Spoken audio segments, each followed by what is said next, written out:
aqui, olha. Olha o que eu faço. Olha aqui pra mim, quem é Lucas? Não, ei, sem gaguejar. Você vai falar pra mim quem é Lucas. Quem é Lucas? É o marido da vizinha.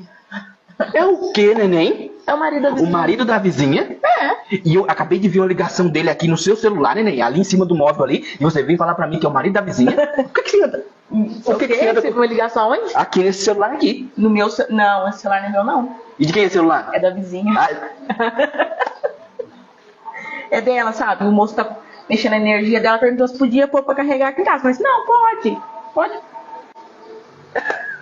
Então, é dela, não é meu, não. É dela. é da vizinha aqui. Então era o marido dela que tava. Que tava ligando. É. Aí Motorola, o seu é Xiaomi. Então. E agora, o que eu faço?